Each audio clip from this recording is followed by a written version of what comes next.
চলতি মাসের শুরুতে দীর্ঘমেয়াদী পূর্বাভাসে বলা হয়েছিল এ মাসে দেশের উত্তরাঞ্চল, উত্তর মধ্যাঞ্চল এবং দক্ষিণ পূর্বাঞ্চলে স্বল্পমেয়াদী বন্যা পরিস্থিতি সৃষ্টি হতে পারে। জানানো হয়েছিল মৌসুমি বায়ুর প্রভাবে অতিবৃষ্টির কারণেই এ বন্যা হবে।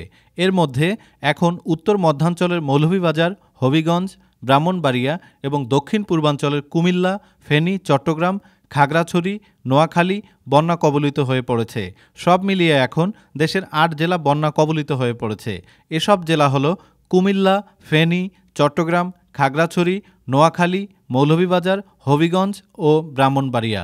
দুর্যোগ ব্যবস্থাপনা ও ত্রাণ মন্ত্রণালয় সূত্র আজ বৃহস্পতিবার দুপুরে জানিয়েছে, বন্যায় দেশের ৮ জেলার ৩৫৭টি ইউনিয়ন ক্ষতিগ্রস্ত হয়েছে। মোট ক্ষতিগ্রস্ত মানুষের সংখ্যা ২৯,০৪,৯৬৪ জন। এখন পর্যন্ত ফেনী ও ব্রাহ্মণবাড়িয়াতে মারা গেছে ২ জন। এই বন্যার কারণ প্রসঙ্গে পানি উন্নয়ন বোর্ডের বন্যা পূর্বাভাস ও সতর্কীকরণ কেন্দ্রের নির্বাহী প্রকৌশলী সরদার উদয় রায়হান জানান, উত্তর পূর্বাঞ্চল এবং দক্ষিণ পূর্বাঞ্চলের প্রধান ৭টি নদীর পানি বিপৎসীমার ওপর দিয়ে প্রবাহিত হওয়ায় আকস্মিক বন্যা পরিস্থিতির উদ্ভব ঘটে। বিস্তীর্ণ অঞ্চল জুড়ে ভারী বৃষ্টিপাত, সাগরের লঘুচাপ এবং সেই সঙ্গে পূর্ণিমার কারণে সাগরের জোয়ার স্বাভাবিকের চেয়ে বেশি ছিল। সেই কারণে বৃষ্টির পানি নামার প্রক্রিয়া বাধাগ্রস্ত হয়েছে।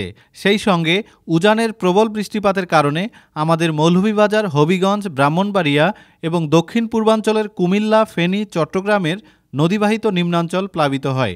এদিকে মৌলভীবাজারের মনু, হবিগঞ্জে খোয়াই, কুমিল্লায় গোমতী, ফেনীর মুহুরী নদীর পানি বিপৎসীমার ওপর দিয়ে প্রবাহিত হচ্ছে। কিছু কিছু পয়েন্টে নদীর পানি বৃদ্ধি অতীতের রেকর্ড ছাড়িয়ে গেছে। মনু নদ ভারতের ত্রিপুরা রাজ্যে ইতিহাসের সর্বোচ্চ স্তরে প্রবাহিত হয়েছে। সব মিলিয়ে এবার বন্যা তীব্র।